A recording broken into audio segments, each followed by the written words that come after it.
Viola Rules Reacts here, and welcome to another blind commentary. Today I'm going to be reacting to the finale of a project that I participated in. If you remember, I reacted to part 7, where I played Annie the Demon in the story called Unmarked. This is part 8. Like I said, it's the finale. I'm excited for it. It is a very long video. It is over an hour long, just to let you guys know. But the story really does ramp up at this point, so yeah, I hope that you guys enjoy it, and I'm very excited to watch it. So let's go ahead and get started. What's going on, guys? Hi. Sparrow here, and before we get into this video, I just want to take a moment and say thank you to every single one of you.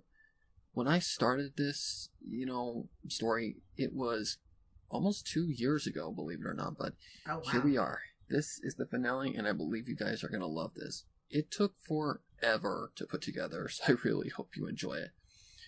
And also, stick around at the end, for there are some notes that I do want to give to most of the VAs of the project. Some are excluded due to certain reasons. Okay. But anyways, guys, I hope you enjoy the finale, and without further ado, here it is. Unmarked, Part 8, the finale. Please enjoy. Oh, I will. I'm very excited.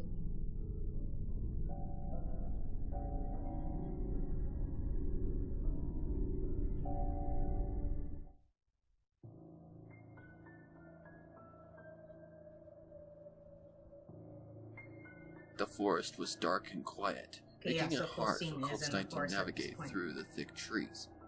The mist that coated the forest floor made it hard to navigate as well, seeing it didn't feel like normal mist.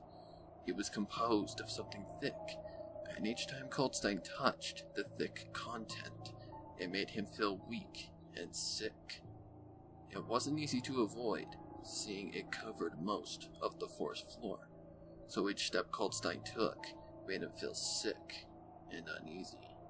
The further he walked, he swore he could hear the distant voices of children. The sounds were of screaming, begging, I love the background music. And at some points, sinister laughter. Coldstein remembered that the pony he had spoke with had said that Annie used past victims as a shield. More than likely, he was hearing the sounds of Annie's victims, causing him to quiver and sweat. He wiped his sweat away, walking deeper into the desolate forest, hoping to come upon something soon. The atmosphere of the forest grew heavier as he reached an opening. It was a small pond of what looked like water, and as much as he wanted to take a drink, he knew that the water was only a manipulation. There was no sign of life near the pond, but as he walked closer, he could see something under the water. He drew closer until he was at the edge of the pond, only to see a young pony within the water. She seemed as if she were sleeping peacefully, until her eyes suddenly burst open, revealing blank eyes.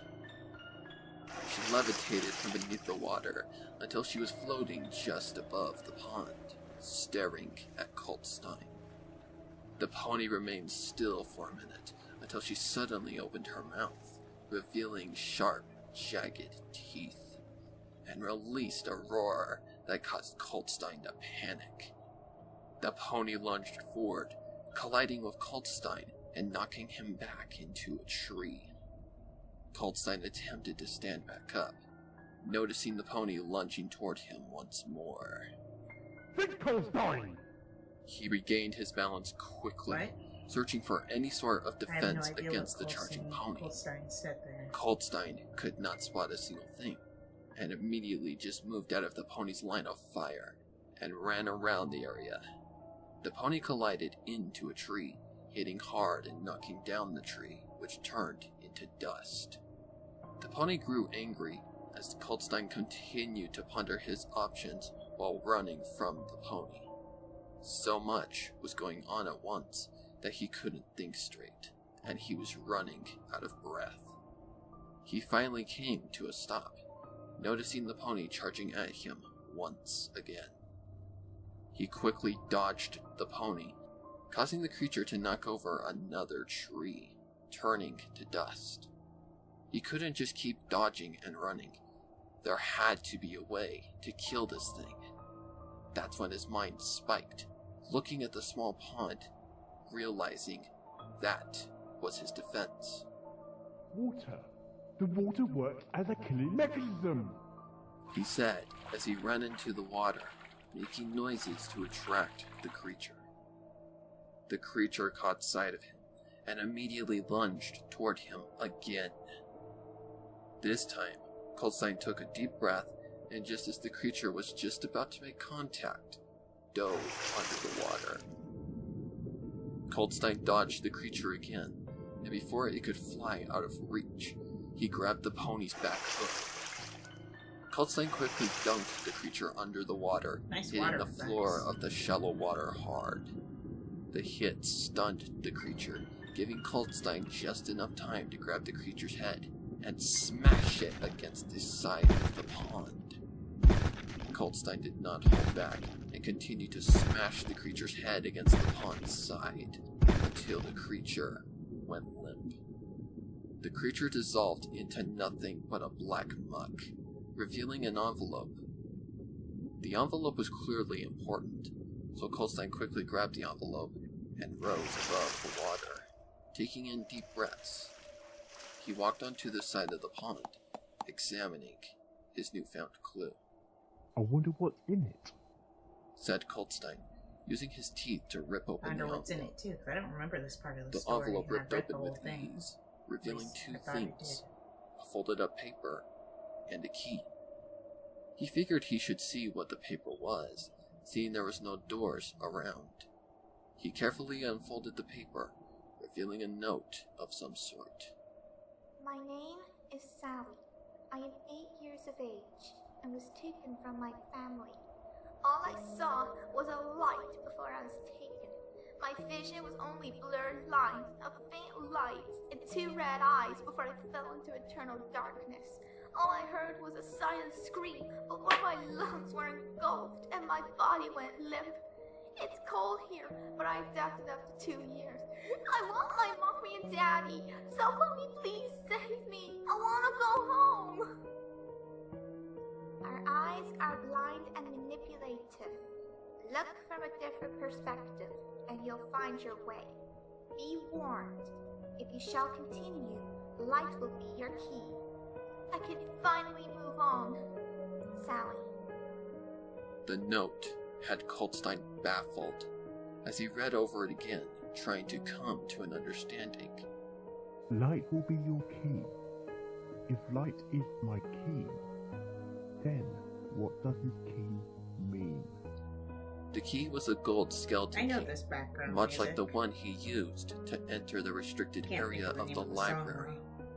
However, the restricted area was not real, only a manipulation of the mind. Coldstein's ears immediately perked, knowing what the key represented. The key I used at the library was able to open a door to a malicious dimension that doesn't exist. And the note stated that our eyes are blinded and manipulative. This world I'm in is a manifestation, and this key opens a new door to a new world.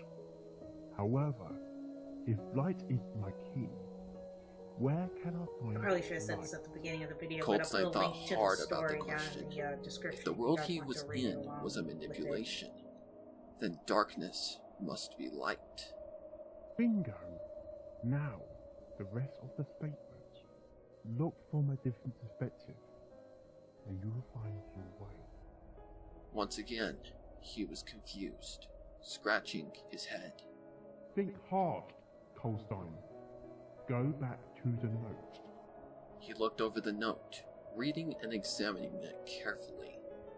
Before my lungs were engulfed, her cause of death, more than likely, was drowning. So maybe if I look from Sally's perspective when she died, I'll be able to see what my eyes are blind to. Coldstein had no other choice, so he took the key, stuck it in his pocket, and made his way into the water, trying to remember where he saw the filly lying in the water. He stood in the middle of the pond and slowly dumped himself underneath the water. Under the water, he settled himself into the same position as the filly. Then he closed his eyes. Immediately, the sound of screaming erupted Really underneath enjoying the the water. story, by the way. If you're As wondering he why I'm opened being his so eyes, quiet. only to see a faint light and bubbles. 2 hooves were holding him beneath the water, and he couldn't breathe. The hooves continued to hold him under the water, until he felt water enter his lungs, and the faint light fell to nothing but darkness. Coldstein closed his eyes again, wanting this madness to end as the silent screaming faded. Some sort of invisible force thrusted him above the water as he opened his eyes, breathing heavily. He was surprised, noticing the dark gloomy forest he had been in before had changed into a regular forest, with the sun shining through the trees. Did I just witness Sally's death? His mind Probably. was baffled as he pulled the key out of his pocket, noticing a gem embedded within the key's grip. The light will be your key. He said as he turned the tip of the key toward the sun, glowing through the gem. Coldstein watched as the sun's beams illuminated This is a very through well the gem, written story, creating by the some way. sort of guide. I The really beams like pointed in Sparrow's different stories. directions throughout the forest. The key is a guide. My guide to the next clue. Coldstein noticed a beam from the gemstone directing him to go straight. It's not over yet. If anything, it's just begun. He said, following the beam deeper into the forest. I believe that's the end of that chapter. We're on to the next one. The key's guidance had led Coldstein into a much more tolerable section of the forest, away from the thicker areas. He was relieved, but knew that now was not the time to let his guard down. He was still in Annie's mind, and had many more obstacles to pass, so he remained on guard, using the key's directions. Coldstein had wondered if any pony had made it this far, because the pony he had spoken to had said that all attempts had failed. Was he the first to pass the first obstacle? Or was it the next obstacle that doomed all the others? As he walked further, he realized that the sun's rays were starting to get blocked by thicker trees. It wasn't much longer before the sun had completely vanished, immediately causing his only guidance to be diminished. It was clear that he was nearing his next challenge. It's never that easy. He said, sticking the key in his pocket. No, it is. The never key that had led easy him in to these a type of dirt stories. path with only one direction. Straight. Coldstein continued to follow the dirt path until he came to a crossroad, both paths being exactly the same. There was no sun to direct him, only 2 trees. Coldstein wasn't sure what to do, until he saw a keyhole within the bark of the middle tree. Thinking the obvious, Coldstein grabbed the key from his pocket, placed it into the keyhole of the middle tree, and opened a secret compartment. Within the compartment was an envelope and another skeleton key. The key was silver, with a sad face and happy face forged into opposite sides of the key's grip, and no other specific properties that Coldstein could see. The envelope was sealed, so Coldstein ripped it open with his teeth, only to see a folded up paper and a coin with a sad face and happy face on opposite sides of the coin, just like the key's grip. He decided to investigate the folded paper first, so he unwrapped it with ease and read it slowly and carefully. One tree speaks the truth. One speaks lies. The coin answers Yeah, this is one, one of my favorite parts but of the not story. the other. The key shows you the truth, but your eyes lie. Use both instinct and trust to pass or you should never proceed. If you proceed, remember well, a witch can only exist in hell. Coldstein was confused, until his thoughts were interrupted by a voice coming from just in front of him. Who dares to wake me from my slumber? Coldstein could not figure out where the voice was coming from, so he spoke out. Who's there? It was quiet, until Coldstein finally saw where the voice was coming from. I said it. No, I said it, argued the other tree. For a moment, Coldstein thought that he might have been dreaming, but he knew this was not a dream, considering the pain he felt in his back from his encounter with Sally. What's it to ya? Spoke one of the trees. Coldstein couldn't tell which tree was speaking, until he noticed their expressions. The tree on the right had a happy face, while the one on the left had a sad face. One tree speaks the truth. One speaks lies. Coldstein understood what the note meant.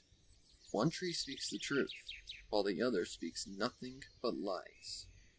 This was a test of trust and instinct. However, what did the coin have to do with it? Coldstein read over the note as the two trees continued to bicker at each other. The coin answers one, but not the other. He thought hard, then remembered that there's two sides to a coin. It was clear to him. A coin flip would determine which tree he would question, but which one was telling the truth. Coldstein decided to interrupt their bickering. I don't mean to be a bother, but I need to know which path leads to safety. The safe path is my path, spoke the happy tree. No, Part kind of makes me he's think a of liar. the Grove of Truth My from path season is the 2. safe path. Coldstein expected this to be his answer, so he knew that he wasn't going to get anywhere by asking simple questions. He had to follow the riddle if he was going to get anywhere.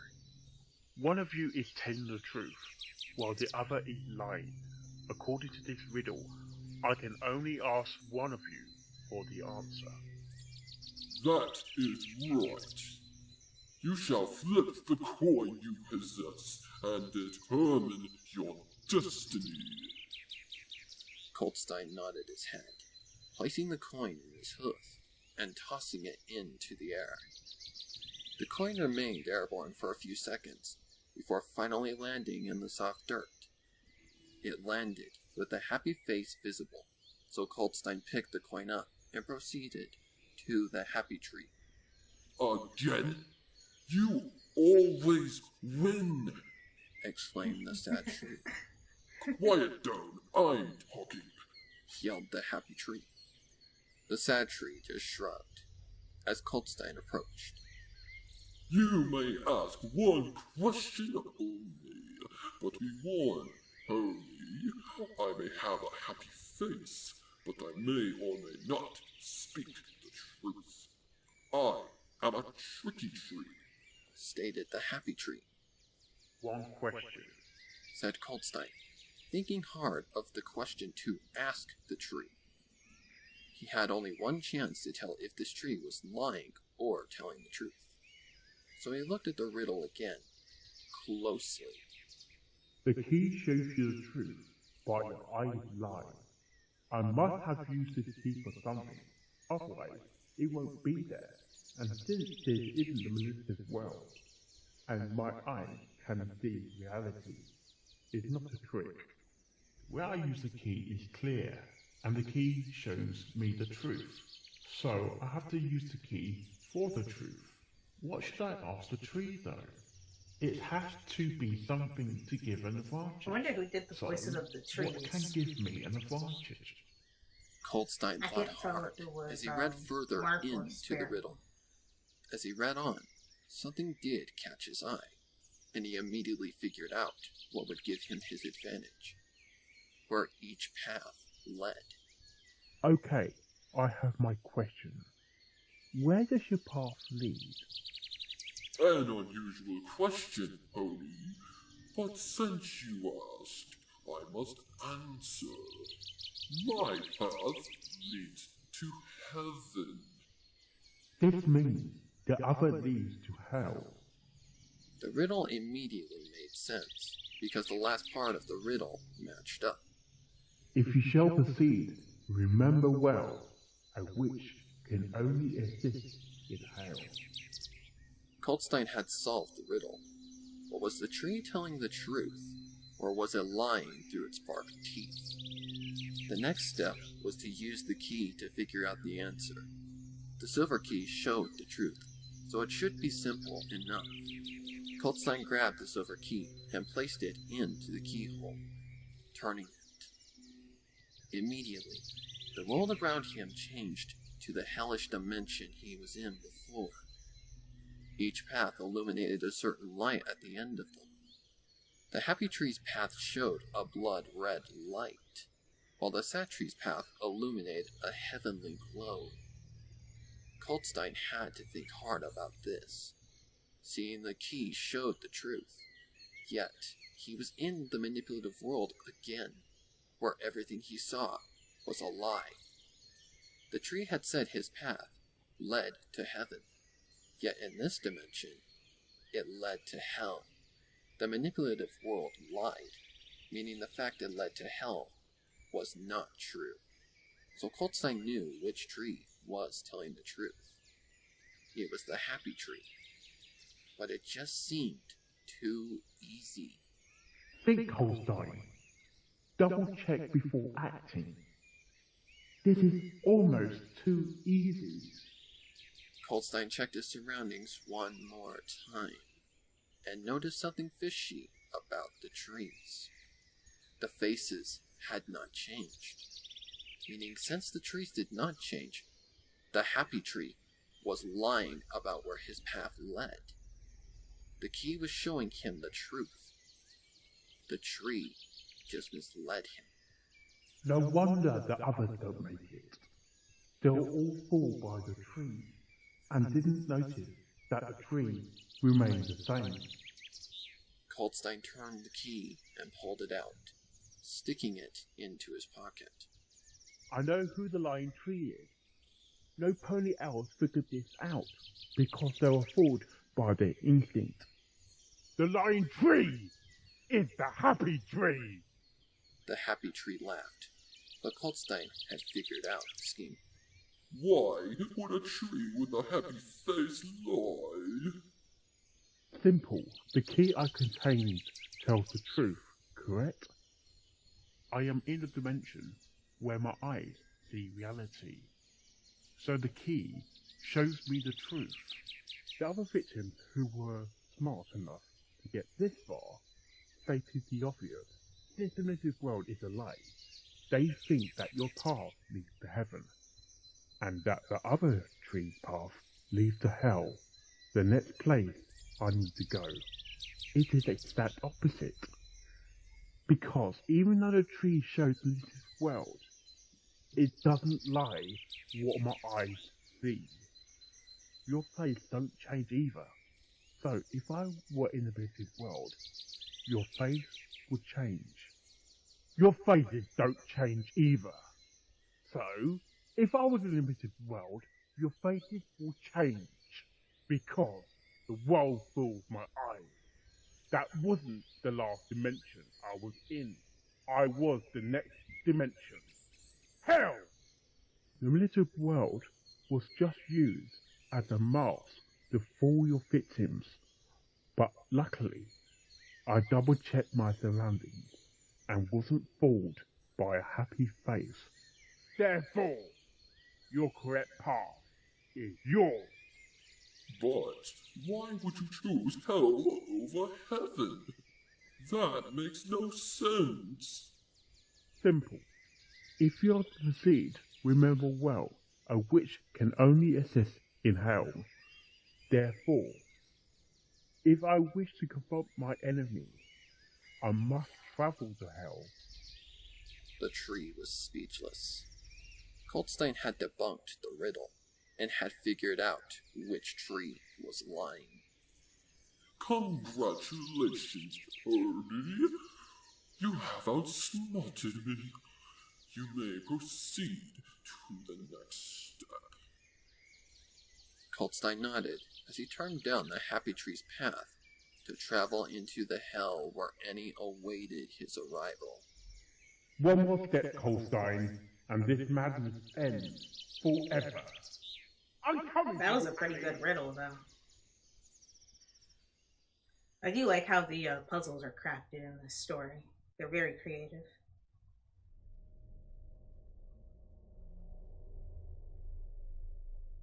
The Happy Tree's trail led to a much more dark and thick area of the forest, which didn't surprise Coldstein one bit, seeing the trail was supposed to lead to hell.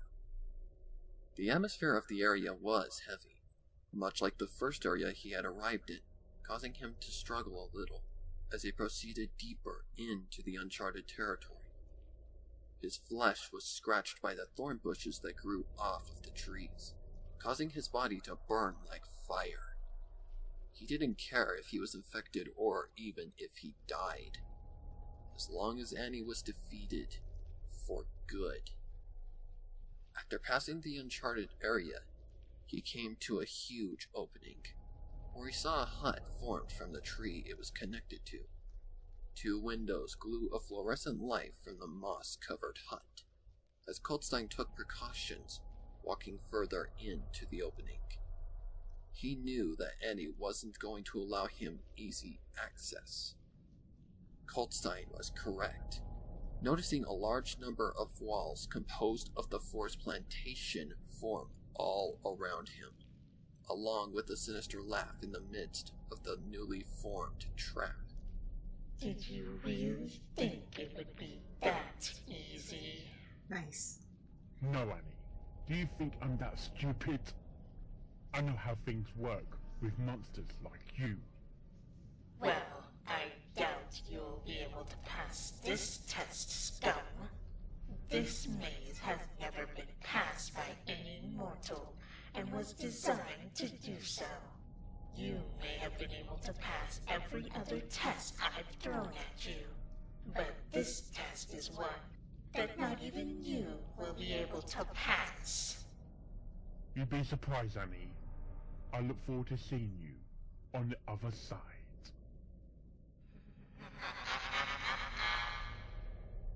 I look forward to absorbing your soul, detective. Coldstein ignored Annie's taunting and carefully examined the area. My reading of those lines was He good. was in Annie's territory now, and this would be his biggest challenge yet. This is it, Coldstein. Time to put all that knowledge to use. Coldstein knew that he had to be prepared for anything. Annie was ruthless, so this maze was packed with traps. Coldstein proceeded with caution down the only path accessible. He came to the first turn, examining the open area carefully. Coldstein couldn't see anything of danger, but Annie was manipulative, so even the safest areas could not be trusted. The darkness made it hard to see if there was anything hiding within the walls of the passage, so Coldstein had to think hard. Think hard, Coldstein. I cannot just go off instinct. If I go by my instinct, I end up dead, for sure.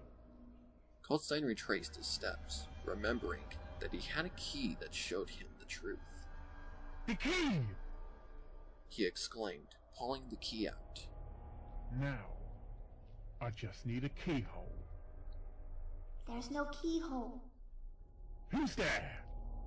I am the filly, Sally. I can't be here long, so I must be quick. As a sign of gratitude, I leave you a word of advice, detective. The key is the answer, but how you see the truth doesn't rely on an entrance, only what remains precious. Best of luck to you, detective, and thank you for freeing me. Coldstein could not feel the presence of Sally anymore, as he thought about what Sally had said. He was confused, but knew that Sally had not given him that information for no reason. He decided to trust Sally's advice, and immediately thought hard about the words. The key is the answer, but how you see the truth doesn't rely on an entrance, only what remains precious. The main part of the riddle that Coltstein focused on was only what remains precious. What was most precious to him? He cared for many things. He loved Daisy, cared deeply for Applebloom, and even though it didn't seem like it, he did care for his colleague, Cadwell. How did the key have to do with Daisy, Applebloom, or Cadwell? They were just innocent victims caught in the middle of a demon's game of chess. Is the riddle referring to my past? Questioned Coltstein, as he thought hard about his theory. Through his thoughts, he remembered an older memory from his Philly years. A day when he was playing a board game with his sister. Oh yeah, we have the flashback at this point. Young Coltstein sat in his room, playing a strategic board game with his sister. The concept of the game was to build an army and to destroy your opponent's army. A game called Ponyscape. Coltstein had a stronger Pegasus, equipped with wing armor that nearly made it impossible to kill, while Dazzling had an earth I wonder pony if this game with is a based bronze off sword. of a real life It was game. down to the final battle. My Pegasus is clearly stronger than your Pegasus. Victory is mine! Said Coltstein, ready to claim victory. Dazzling realized that her brother was correct, as she thought hard about all of her options. Alright, Coltstein, I'll take my turn, and I'll start by moving my Earth Pony into your Pegasus magic field, which will decrease my pony's life by 10 life. Coltstein was confused, yet satisfied, as Dazzling ended her turn. You fool! Now I have to attack and I win! Not exactly, little brother. You fell right into my trap. I wanted you to attack so I can activate my Earth Pony's ultimate special ability, Angel's Call. This ability can only be activated a turn after when my character's life is decreased by the effect of one of your creatures.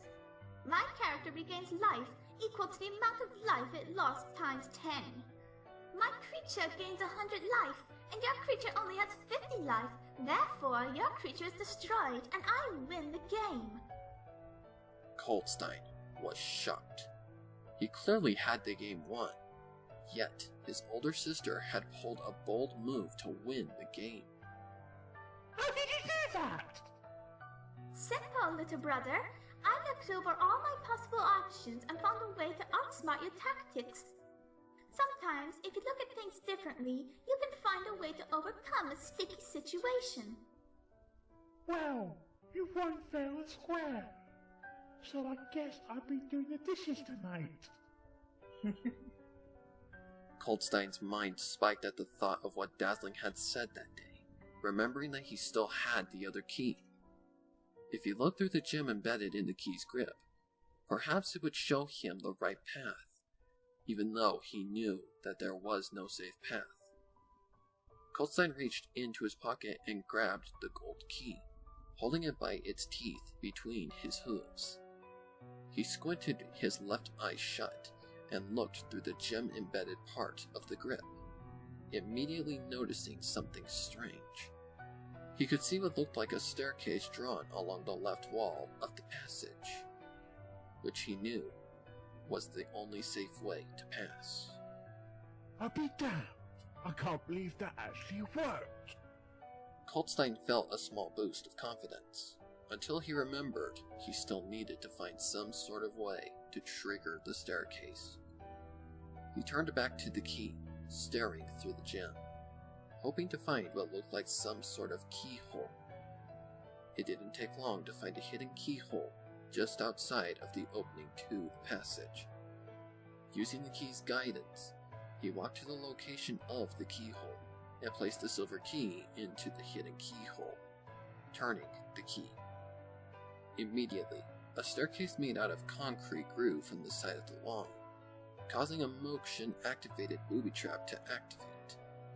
10 poisonous daggers shot from the opposite wall and stuck into the other side of the passage. Daggers! Perfect for defense. Goldstein walked onto the staircase, grabbing the daggers as he did, and sticking them into his pocket. He knew that he'd need them, because the traps were far from done. Once he had made it past the first trap safely, he made his way from the staircase, only to see a long, narrow path. Goldstein already knew that this passageway was littered with dagger traps, so to find a way to trigger the trap, he used his only safe guide.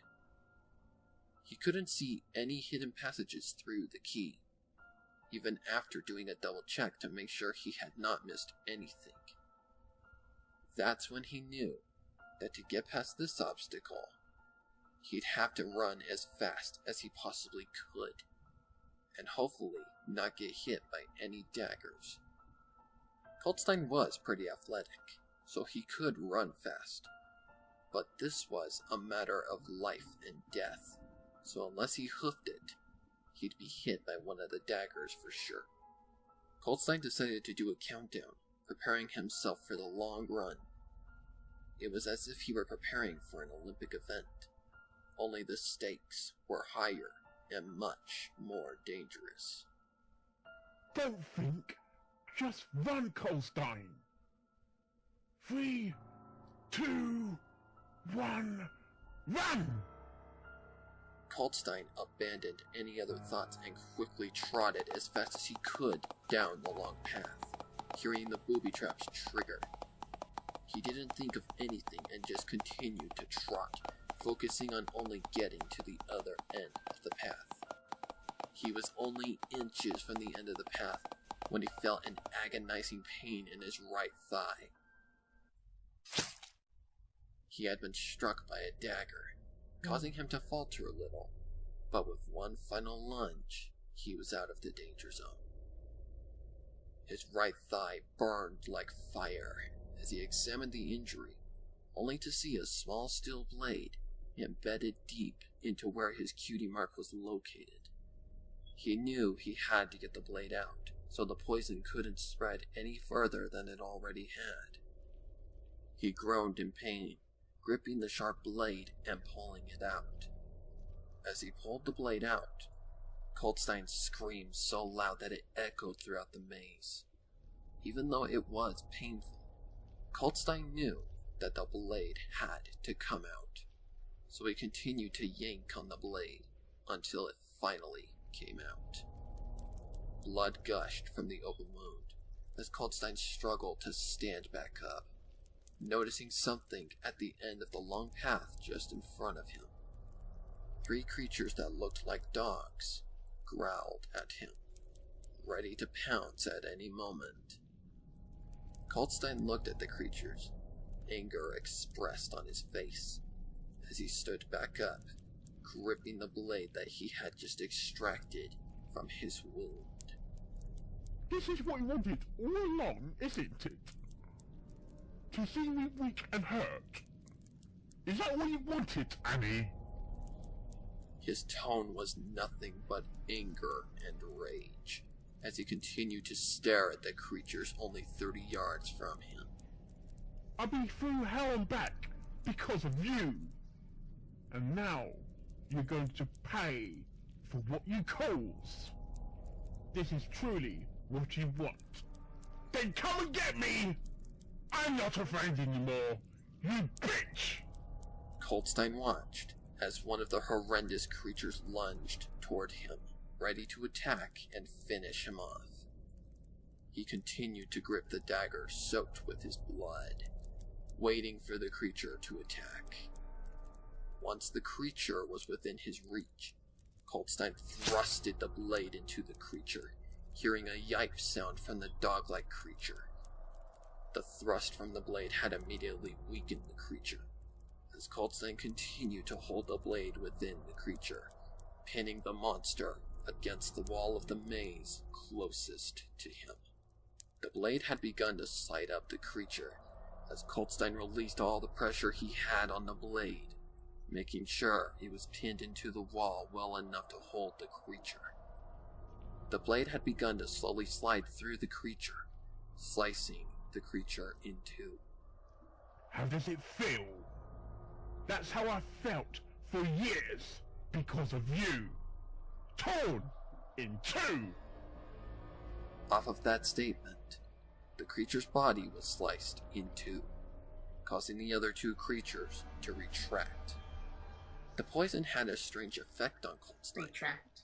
An effect that he enjoyed. An effect that he needed. He'll retreat. Annie's home was in plain sight as the infuriated Colstein made his way down the final passageway, noticing a rusty key right at the foot of the door. Annie's door had 3 locks, so this was the key to her home. The key to her black heart. Colstein grabbed the rusty key, placed it into the rustiest lock, the gold key into the golden lock, and the silver key into the silver lock, turning all 3 keys. The large lock fell from the wooden door to the ground, dissolving to nothing but dust.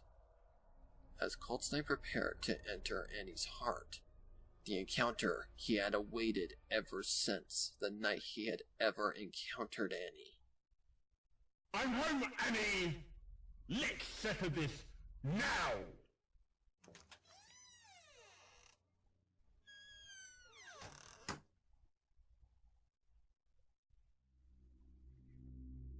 Inside the I believe hut, this is the final Colstein chapter. saw nothing but pure horror.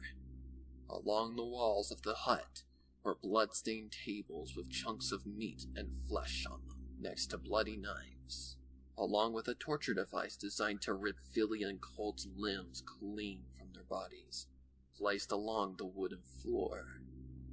A pentagram was outlined in the middle of the hut as well, drawn by the blood of innocent victims.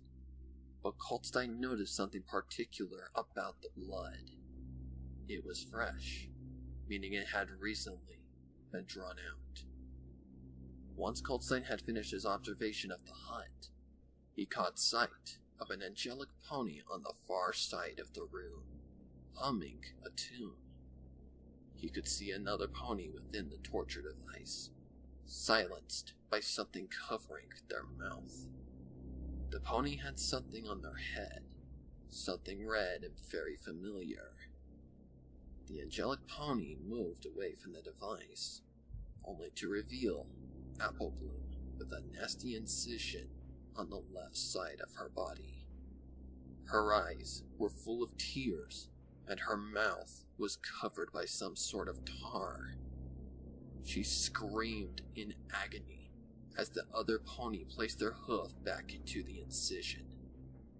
Colstein had seen enough, and he didn't need the key to show him who the angelic pony truly was.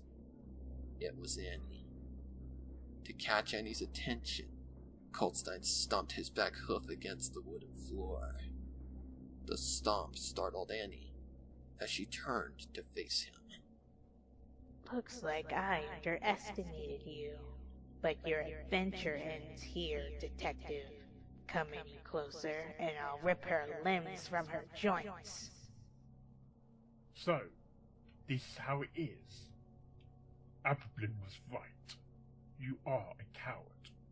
You rely on dirty deeds. This final showdown is one of my favorite parts. If not, actually is my favorite part of Did you think this I was story. going to play fair?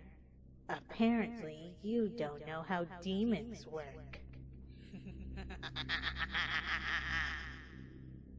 I never expect you to play fair, Annie. I know how demons work. They taunt, lie, manipulate, and pull the dirtiest moves to outsmart the adversaries. However, you haven't outsmarted me. It's all thanks to your own trap that I'm the one who's going to end you. What sort of nonsense are you speaking? You can't do anything. I've outsmarted you, and now this pathetic filly will become my new body. This body has become old, crippled, and too obvious.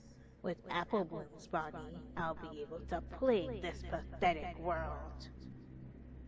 I never known my own destiny. But now, I do know it. It's to stop you! Coldstein transported across the room to where Annie stood, surprising her immediately. And before she could react, Coldstein thrusted one of the daggers he had obtained into Annie's side so deep that only 2 inches of the dagger were visible outside of Annie's body. The stabbing caused Annie to collapse to the ground as Coldstein rushed to free Apple Bloom from the demented device that she was trapped in. Coldstein used his newfound abilities to unlock all the locks, then lifted Apple Bloom from the device, I like the victory music turning playing in the toward the background. exit, hoping to escape. You won't escape. Shouted Annie, sealing the exit using her magic. Coldstein turned back to Annie, who had managed to catch her balance again. No pony has ever escaped, and no simple subject as you will escape me. Exclaimed Annie, lunging forward at a fast speed. Coldstein could read Annie, now that his true potential had been unlocked, and quickly dodged her, causing her to violently smack into the door. The impact had caused the entire hut to shake, as Coldstein grabbed his 3rd dagger and stabbed Annie 5 times in her back, causing her to scream.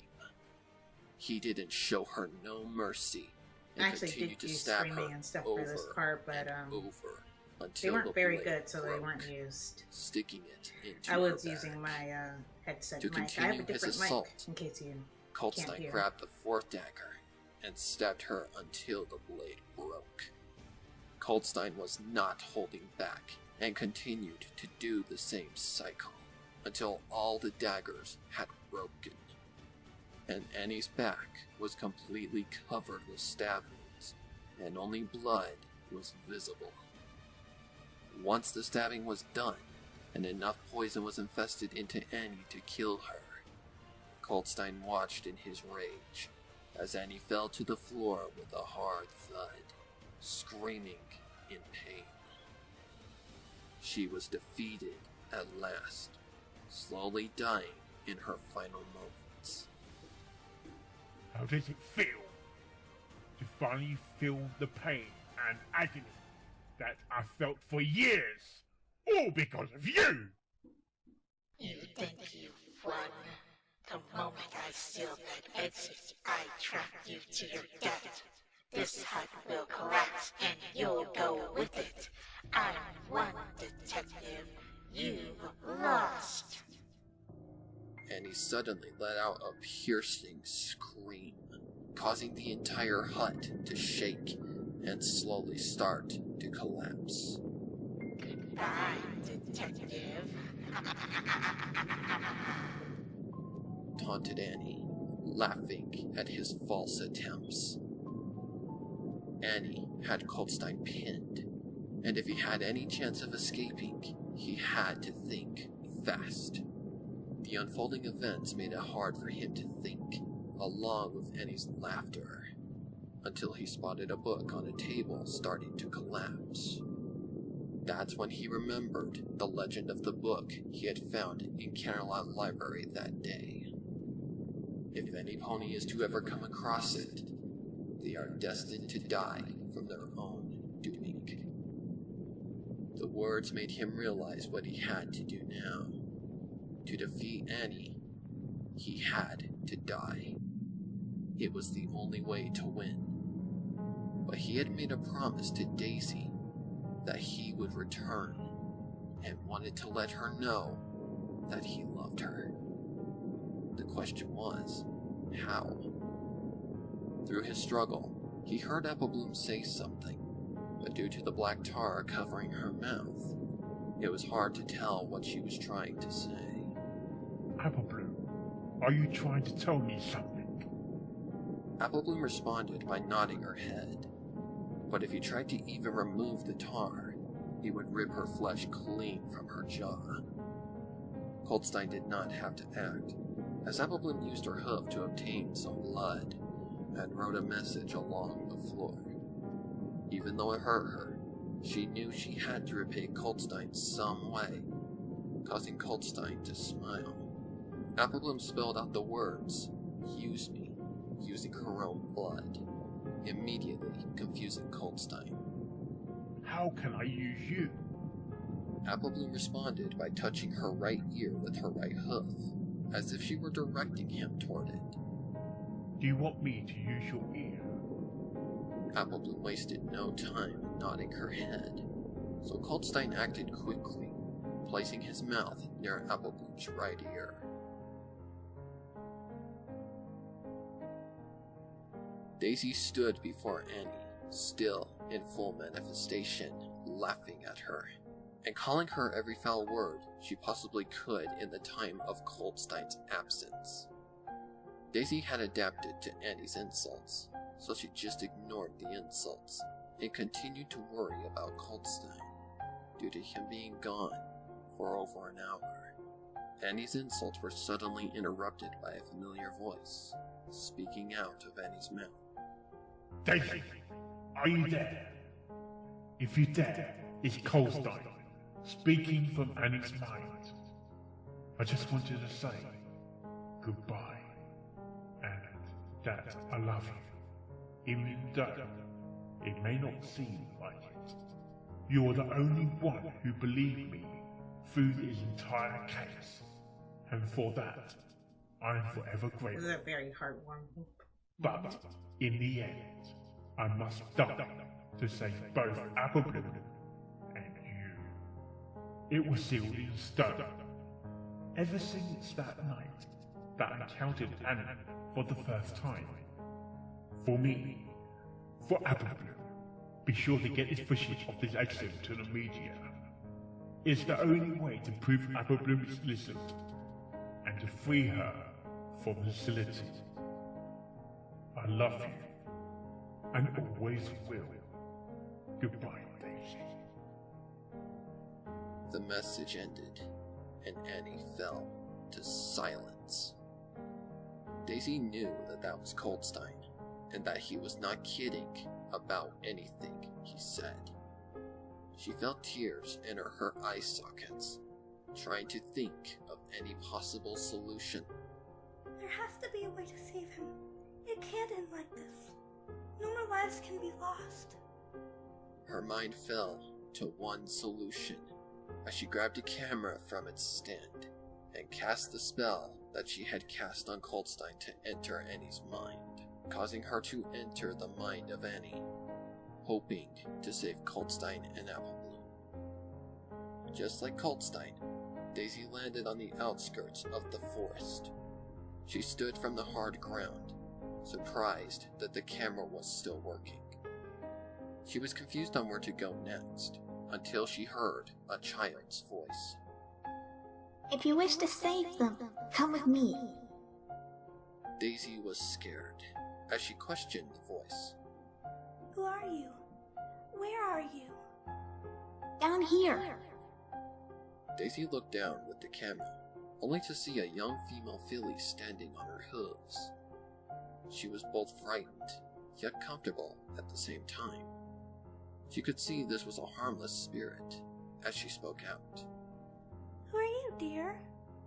My name is Sally. The one you seek saved me from the darkness. He did? Yes, we must hurry if you wish to save him. Due to Annie being weak, I can get you to your destination fast. Just grab my hoof and I'll take you to him. Daisy trusted Sally, so she grabbed Sally's hoof and was surprised, as she was immediately transported to the outside of Annie's hut. He's in there. Daisy trotted to the door, attempting to open it, but the knob would not budge. She panicked, turning back to Sally. How do I get in? You know magic, right? One good magic blast should do it. I haven't done magic like that for years. I doubt I could even budge it. Sally shook her head. Do you love him? More than anything. You don't think, just do. Everybody's voice acting. But I Don't think. Daisy grew angry and charged up as much magic as she could. She didn't focus on her target and fired a massive beam of magic, hitting the side of the hut. She caused tons of damage to the hut, until she finally made her aim back to the door, blasting it from its hinges. The blast surprised Coldstein from the inside, as Daisy ran into the hut and shouted out for Coldstein. Coldstein stood up, surprised to see Daisy. Daisy? What the hey are you doing here? Saving you. Coldstein looked angry as he responded back. Daisy, I have to die to kill Annie. If I leave, she will escape. Daisy shook her head. There has to be another way. I can't lose you. Not like this. Coldstein's eyes bulged, starting to leak small tears. Daisy continued to speak. I know this may seem like the only way, but there must be another way to end this madness without another life being lost. What other way is there? Use that big brain of yours to find another way. Coldstein thought hard about any other possibility, then remembered the memory of him and Dazzling playing the game. Dazzling's words applied to the situation. Annie was the Pegasus, and he was the Earth Pony. He had to think from a different angle to win Annie's demented game of chess. Think, Coldstein. Suddenly, he remembered back to what the blades soaked with his blood had done to the dog-like creature. Could mortal blood be the key? Just like in the game, he'd have to give something up to gain victory. Coldstein's mind spiked as he turned to Daisy. Find something sharp for me. I believe I know how to beat her.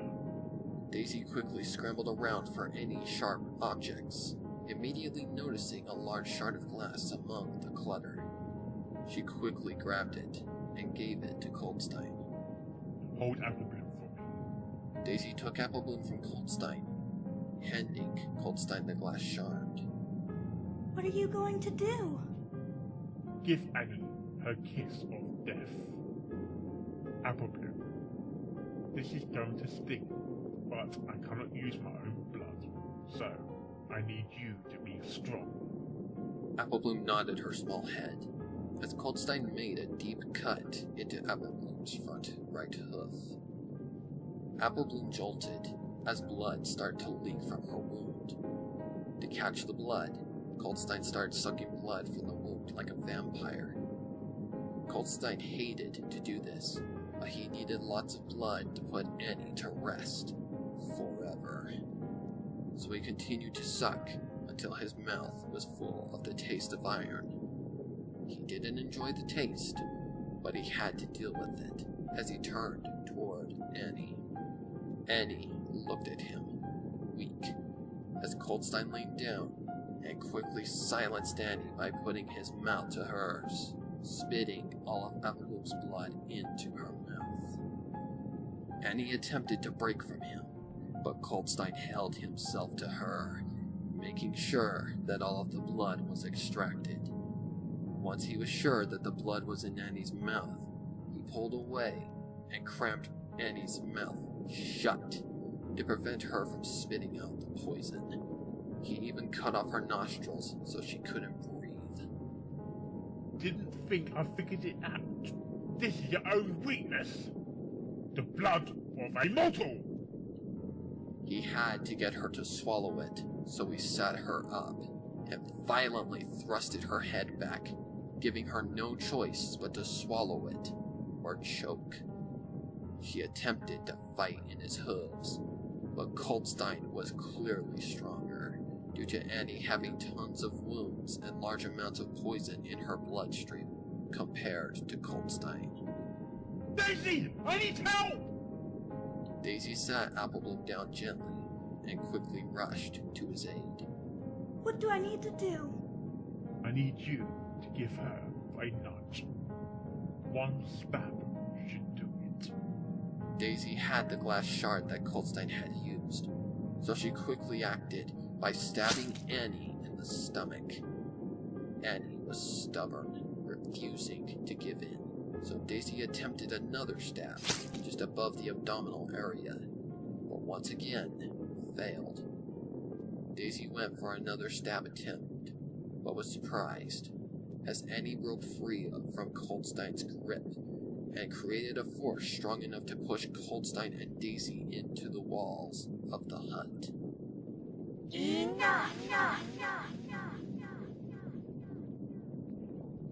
It's time to finish you, Pass.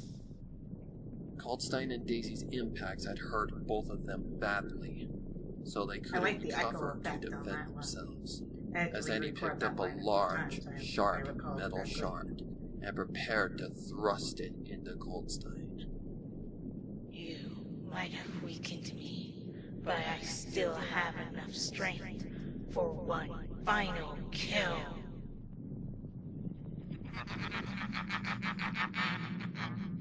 Welcome to the family, Detective. She taunted, lunging the metal object toward Coldstein.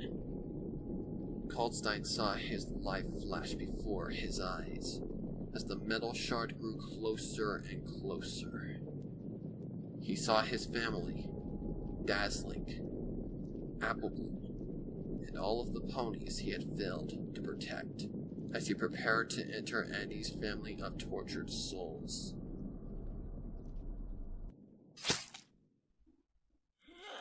Just as the shard was about to impact him, Annie was stopped by something. She choked as a shard of glass was thrusted through her neck, causing her to drop the metal shard and fall in defeat. The shard of glass remained in place as Applebloom appeared from behind Annie's neck. Annie could not speak as Applebloom pulled out the shard, then swung it like a sword, severing Annie's head from her shoulders. Son of a bitch! She actually did it. The tar covering Applebloom's mouth dissolved, and immediately she spoke out in her victory. Stay away from me and my friends. She commanded, jumping from Annie's lifeless body and landing on Annie's severed head, shattering like glass. The shards from Annie's head dissolved to nothing but dust as Applebloom ran to Daisy and Coldstein's aids. You okay, Doctor? I've been better. Let's get out of here. I'm tired of this place. You think you are. Applebloom and Coldstein laughed as Daisy helped herself up, continuing to film the entire thing. Coldstein, Daisy, and Applebloom took their leave, sealing the exit, so Annie had no possibility of escape. Outside the hut, the maze was gone, and all that remained was a beautiful forest, now that the evil had been removed.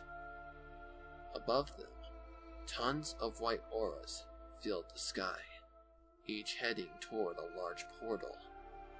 Looks like we're not the only ones getting out. All three of them smiled as the spirit of a young filly appeared before them. Coldstein immediately recognized the filly as the one that Annie had forced to commit suicide. She was finally free to go. Are you ready to go? All three nodded their heads, so the spirit held out a hoof. Take my hoof, and we can all go. All three of them did not hesitate, and quickly placed their hooves on the spirits. To freedom we go! Concluded the spirit, lifting all of them into the air, toward the portal that would lead them back to where each of them belonged. Coldstein could finally rest knowing that the ponies he had failed to protect were now at peace, and a great feat of justice had been served. He could sleep again, knowing that the same nightmare was no longer awaiting him. Peace and harmony. At long last, I have found you.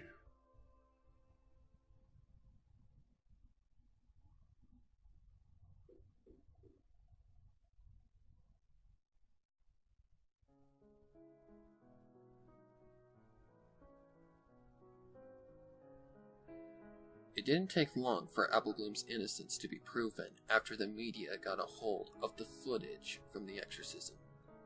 She was released the next day, courtesy of Coldstein himself.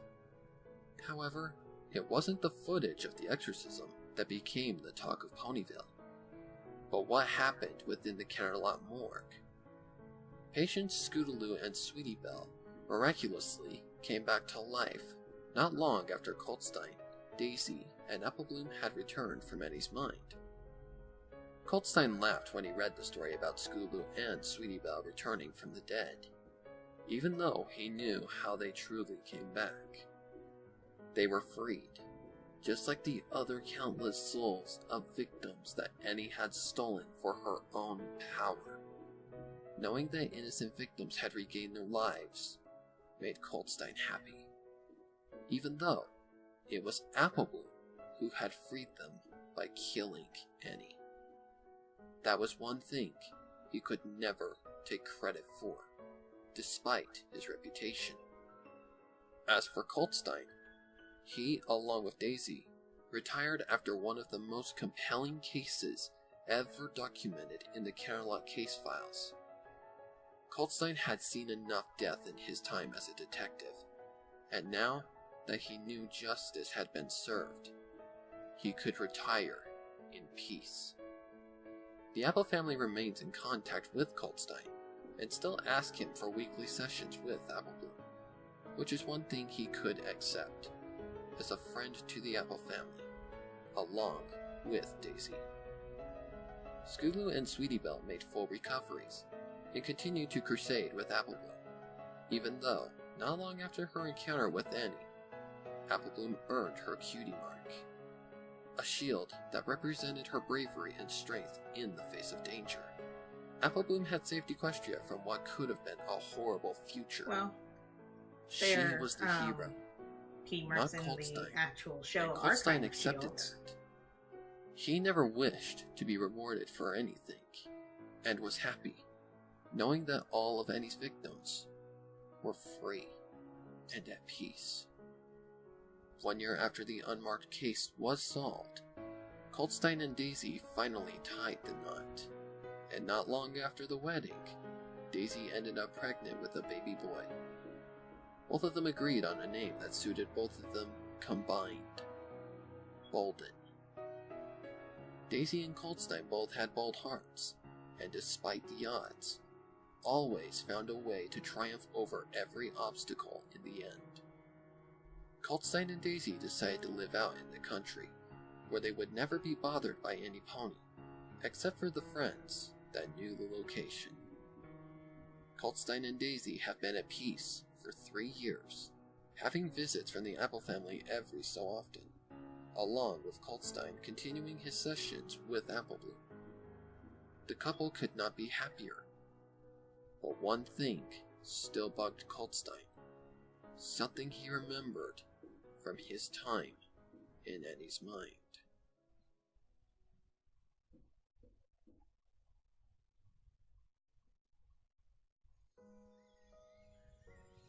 Coldstein sat on his porch swing, admiring the view of the beautiful landscape, remembering his time in Annie's mind. Daisy joined him, handing him a cup of coffee in his favorite mug. Here's your coffee. Thanks. He replied, taking the coffee from Daisy. Something wrong? I know it's been 3 years, but there's still one thing about the Unmarked case that I can't understand.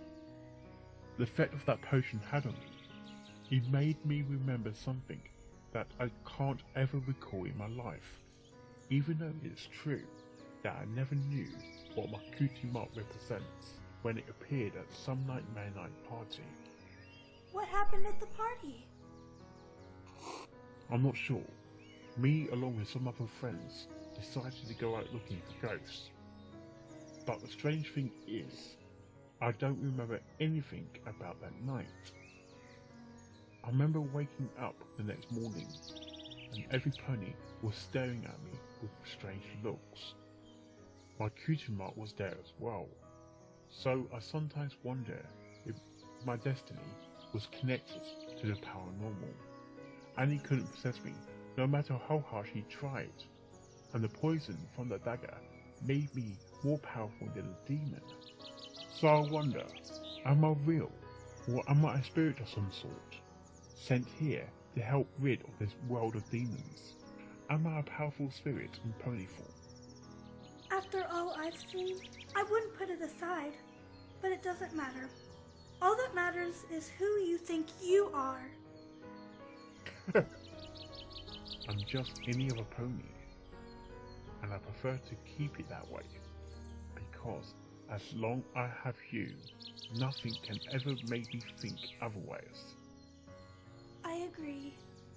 replied Daisy, kissing her beloved, as the sun fell below the horizon and Luna's moon rose into the night sky.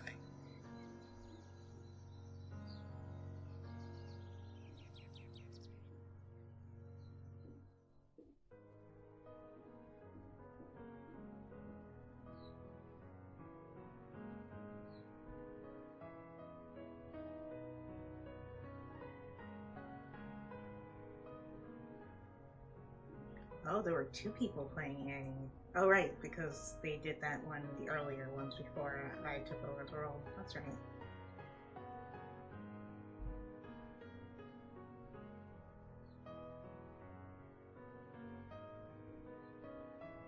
Oh, Gina M was in this. That's right.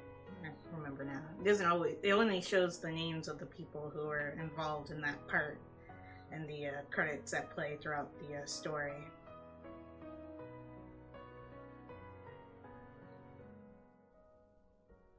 Every single voice actor that worked on this, minus certain ones, thank you so much for making the story possible to bring to life. It's been one hell of a ride putting the story together and has taught me many things in the near 2 years that it took to finish up this fic reading. Oh, you're welcome. Sorry I paused it, but I wanted to make sure I could read. When I started, I was not even at 100 subs yet, so to see how far we've come since the first upload of this fic reading blows my mind. We've had some bumps in the road, including recasting, but here we are, now complete, from the bottom of my heart to each of you. Thank you. You're welcome. I'm really glad that I got to participate in that. Wow, that finale was amazing. I'm sorry I didn't talk a lot during the video. I just didn't want to talk over any of the portions because I was really enjoying the fic reading. But wow, everybody's voice acting was absolutely amazing. And yeah, I'm sorry that it took me so long to actually react to this. I'm glad that I finally did. It was really, really good. I really enjoyed it. Just wow. I am blown away at how amazing the finale was. But yeah, I'll put a link to the story in the description below, as well as a link to Sparrow's channel. Yeah, if you guys enjoyed this video, give it a like. Also be sure to like my Facebook page and follow me on Twitter, as well as support my Patreon. Shout out to my patron AZ1598525. Thank you for supporting my channel. And subscribe for more. And if you are subscribed or a new subscriber right now, be sure to hit that bell icon so you get notified when I upload videos. This is ViolarulesReacts, signing off. Talk to you later.